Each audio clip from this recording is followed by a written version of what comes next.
Bueno, volvemos ahora para hablar de un tema que tiene que ver con nuestra ciudad y la historia con las distintas enfermedades que circularon. Muchas que eran obviamente respiratorias, muchas eran de fácil transmisión.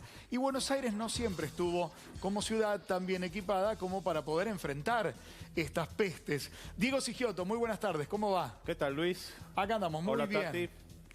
¿Cómo Ahí está. andamos? Hola, Diego, ¿cómo va? Bien, todo muy bien. Bueno, vos lo decías.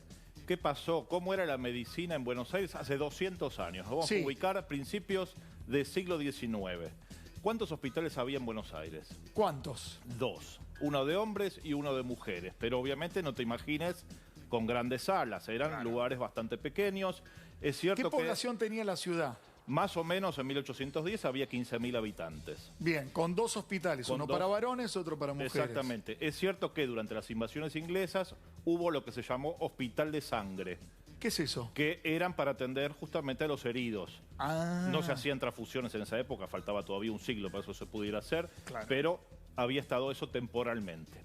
Enfermedades que en ese momento se transmitían en Buenos Aires. A ver, Tisis o tuberculosis. sí, Tos convulsa, sarampión. Sarampión eran frecuentes las epidemias. claro. Disentería, que era una enfermedad que afectaba a los intestinos. Sí, Cólera, fiebre amarilla, Por el la más agua. grave va a ser la década de 1870, la gran epidemia de fiebre amarilla que pasa en 1871. Hablaste del agua. La mayoría de nuestros personajes históricos, los que conocemos de los libros de historia, tuvo alguna enfermedad relacionada justamente con la mala calidad del agua que se consumía en Buenos Aires. hablemos de ese punto. El agua se sacaba de pozos. ¿Cuándo empieza a haber aguas corrientes en Buenos Aires? No todo el mundo tenía agua de pozo. Agua Ah. de pozo tenía la clase alta. ¿Y si no? Y si no, se sacaba del río. ¿Te acordás en la escuela? Directamente. Que estaba el anteojito, el Villiquen, veíamos el aguatero con un tonel, tirado con 2 bueyes. Pero sacaban, perdón, en aquella, Dale, dale. voy a preguntar una asquerosidad, discúlpenme, pero hoy por hoy gran parte de los, ¿cómo se llama? Las deposiciones humanas van al mismo río que se saca el agua. ¿En ese momento era así? ¿O no? ¿O había pozo negro? No había cloacas. Ah, claro. Pozo negro te digo que era un lujo. Claro. ¿Sabés Si no- dónde iba toda la calle? se tiraba. Pero- por eso ahí viene la frase que decían agua va, que en realidad no era Exactamente, agua. No era agua. Y, a ver, cuando hablamos de esto, el tema no es desmerecer a Buenos Aires. Claro. Todas las ciudades del mundo vivían con la realidad de ese momento. Claro. Y en Buenos Aires pasaba eso. El tema de agua va era, bueno, cuidado.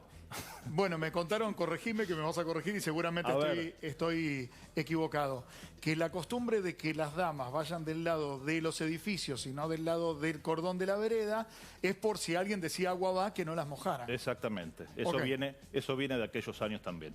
Bueno, se repartía ese agua del Río de la Plata. Me vas a decir, pero estaba contaminado. No, en realidad no tenía tanta contaminación como la de hoy, pero estaban los sedimentos que tiene el Río de la Plata. Claro. Eso había que dejarlo de cantar, obviamente. Bueno, a pesar de todo, ese agua era la que había, así que era la que había que tomar.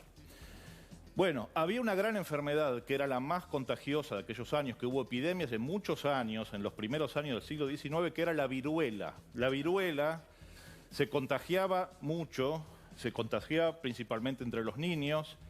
Llegaba a un punto que se te hacían una especie de ampollas que se llaman pústulas con pus. Y Era eso doloroso. pasaba doloroso, pero además cuando se te secaba, te quedaban cicatrices. Durante muchos años la gente tenía cicatrices de las marcas de la viruela. Claro. Esto se solucionó, por suerte, con la aparición de la primera vacuna en el mundo, que fue en 1796. La inventó Edward Jenner. Ahí lo estamos viendo, justo en imágenes. Un inglés. Y vos decís, ¿cuánto tiempo tardó la vacuna en llegar al Río de la Plata? Como ahora, no. Se tardó 9 años en llegar la vacuna. 9 años en que 9 llegara la años primera vacuna creada por un inglés. creada por un inglés. Obviamente primero se aplicó en Europa. En ese momento el rey de España era Carlos IV, nosotros dependíamos de España. Carlos IV había perdido una hija por viruela y el tipo dijo, bueno, a ver, esta pobre gente de América, démosle una mano también, porque obviamente acá había viruela. Mandó un cargamento de vacunas y ¿sabés quién fue el primero que las introdujo en el Río de la Plata? Un traficante de esclavos que se llamó Antonio Machado y Carvalho. Epa. Y a ver, vos decís traficante de esclavos y trae la vacuna.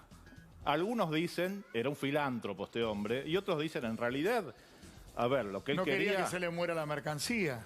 De hecho, él vacunó en un cargamento de esclavos que venían de África, vacunó a 34 y los 34 llegaron sanos a Buenos Aires. Claro. Entonces, a ver, lo estamos juzgando con los ojos de este siglo. Claro. En ese tiempo, bueno, el tipo fue un filántropo también porque trajo la vacuna a Buenos Hoy por Aires. hoy es un esclavista, pero en ese momento... En ese momento fue una buena persona y sabés que tuvo una calle en Buenos Aires, cerca del Parque Centenario, que se llama Antonio Machado.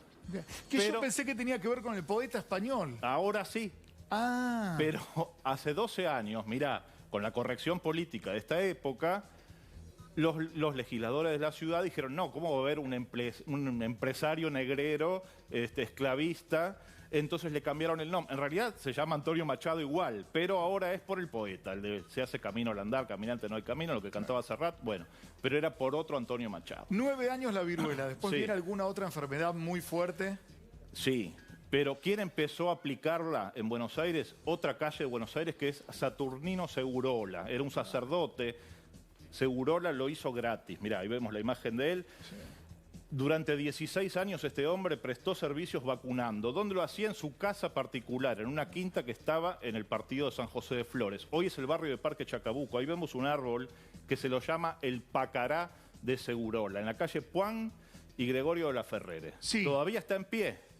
Debajo de ese árbol, él daba la vacuna gratuitamente. Se calcula que 20.000 personas se vacunaron en Buenos Aires entre la década de los primeros años del siglo XIX y la década de 1820. ¿Ese árbol sigue estando ahí? Sigue estando, por suerte, sigue estando ahí. Tati, bueno, ya tenemos varias razones para respirar profundo. Las vacunas no tardan 9 años, en este caso apenas se crearon, a los pocos meses ya estábamos recibiendo algunas dosis acá, ¿no es así? Sí, bueno, una tranquilidad. De todas formas, un problema que tuvimos a lo largo de los años tuvo que ver con el espacio en los cementerios también, ¿no, Diego? Sí, bueno, hay que ver que el que más afectado estuvo por la mortalidad que había en Buenos Aires fue el Cementerio del Sur, pero eso fue por otra epidemia de otra enfermedad que fue la de cólera en 1868. Y después ese cementerio terminó cerrando en 1871 por la fiebre amarilla. Pausa ahí, Dale. Porque la semana que viene vamos a hablar la historia de los cementerios en la ciudad de Buenos Aires, que tienen mucho que contar. Aunque parezca que todo está muerto, hay mucho vivo. Lo digo hoy, en este tiempo, y de verdad no es un golpe bajo, saber que en Brasil hay 3 turnos de entierros por día, donde los cementerios tienen más actividad que los hospitales y donde la India tuvo en un día, 24 horas, 260.000 infectados. No es para asustar, es para tomar conciencia de dónde estamos parados. Diego, muchas gracias. Gracias a ustedes.